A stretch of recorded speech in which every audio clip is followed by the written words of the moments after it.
Umat Islam mengenal adanya 25 nabi dan rasul. Salah satunya yaitu Nabi Nuh alaihissalam. Nabi Nuh merupakan nabi yang ketiga setelah Nabi Adam dan Nabi Idris. Menilik dari kitab Ibnu Katsir tentang kisah para nabi, Nabi Nuh merupakan keturunan Nabi Adam yang ke-9. Sehingga jarak antara masa Nabi Adam dengan Nabi Nuh menurut riwayat sahih ahli sejarah Islam adalah 10 abad lamanya. Banyak kisah Nabi Nuh yang dapat diceritakan. Salah satunya adalah kisah tentang Bahtera Nuh yang merupakan kapal terbesar dan pertama yang dibuat oleh manusia. Bahtera Nuh merupakan salah satu bukti mukjizat Allah SWT yang diturunkan kepada Nabi Nuh dan pengikutnya ketika terjadi malapetaka dahsyat yang menghancurkan dunia beserta isinya kecuali umat Nabi Nuh yang taat. Ketika itu, kaum Nuh merupakan kaum yang sangat tercela dan menyimpang dari jalan Allah SWT. Pada mulanya, umat manusia selalu menaati para nabi sebelumnya yaitu Adam dan Idris, akan tetapi ketika masa Nabi Nuh, kaumnya kembali berbuat ingkar dengan meniru orang-orang terdahulu menganggap bahwa patung adalah Tuhan kemudian menyembah patung-patung yang dianggap sebagai Tuhan mereka. Patung-patung tersebut sebenarnya merupakan representasi orang-orang saleh yang menjadi pewaris Nabi Idris dalam menyebarkan agama Allah.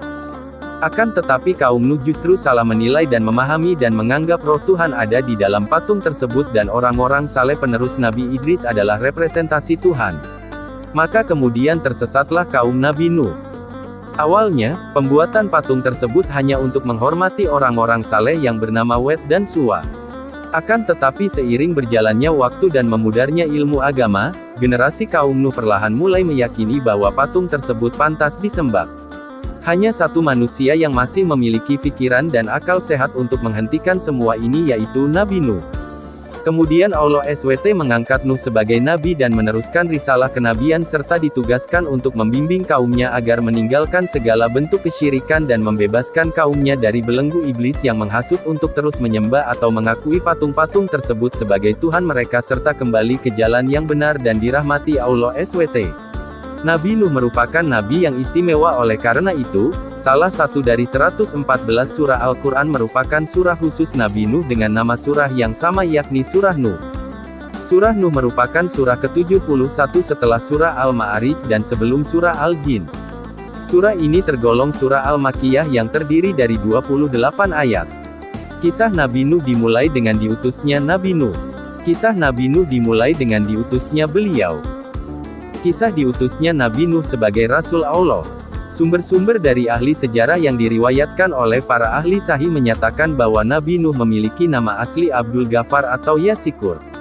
Beliau merupakan putra dari Lamik bin Mata. Ayah Nabi Nuh merupakan putra Nabi Idris hingga Nabi Nuh merupakan keturunan Nabi Idris. Dengan kata lain, Nabi Nuh merupakan cucu dari Nabi Idris atau turunan ketiga dari Nabi Idris. Nabi Nuh hidup di dunia sangat lama yakni selama 950 tahun.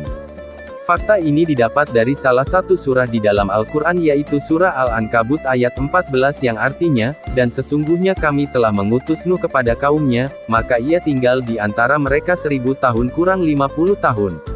Maka mereka ditimpa banjir besar, dan mereka adalah orang-orang yang zalim. Ketika usia Nabi Nuh mencapai 480 tahun, beliau diutus menjadi rasul melalui malaikat Jibril. Malaikat Jibril menghadap Nabi Nuh dengan wajah yang sangat tampan sehingga Nabi Nuh takjub dan lantas bertanya. Kemudian malaikat Jibril menjawab bahwa ia adalah utusan Allah yang membawa risalah dan menyatakan bahwa Allah mengutus Nuh untuk umatnya yang membangkang dan zalim. Perintah pengutusan Nuh sebagai nabi tertulis pada Al-Quran surah Nuh ayat pertama yang artinya, sesungguhnya kami telah mengutus Nuh kepada kaumnya, dengan perintah berilah kaummu peringatan sebelum datang kepadanya azab yang pedih. Ayat ini tidak hanya menyuratkan pengurusan Nabi Nuh, tetapi peringatan kepada kaumnya akan azab Allah yang amat pedih. Malaikat Jibril kemudian memakaikan sebuah baju kebesaran yang disebut baju mujahidin, kemudian melilitkan sorban kemenangan serta memberi Nabi Nuh ikat pinggang yang disebut Saiful Azmi, kemudian seraya memberi pesan kepadanya, berilah peringatan kepada musuh Allah yang bernama Darmashil bin Fumail bin Jij bin Kabil bin Adam. Nabi Nuh kemudian mematuhi perintah malaikat Jibril. Jika dilihat dari telusuran nama, Dharmashil merupakan keturunan Nabi Adam yang keempat sekaligus merupakan raja dan pemimpin yang zalim pada saat itu.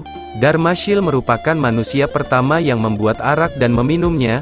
Dia juga merupakan manusia pertama yang berjudi, dan membuat baju hiasan emas di mana emas merupakan material yang tidak seharusnya digunakan oleh lelaki. Raja Dharmashil juga merupakan raja yang menyembah dan menganggung-agungkan 5 berhala yaitu Wat, Siwa, Yauk, Yakhuts, dan Nasr. Perbuatan Dharmashil sudah sangat zalim dan ingkar sehingga Allah memberikan peringatan sangat keras yang disampaikan kepada malaikat Jibril untuk diteruskan kepada Nabi Nuh dan Nabi Nuh diutus untuk menyampaikan langsung kepada Raja Dharmashil. Kisah Nabi Nuh berlanjut dengan tantangan yang dihadapi beliau. Subscribe channel ini untuk menonton kisah Nabi Nuh selanjutnya. Terima kasih telah menonton.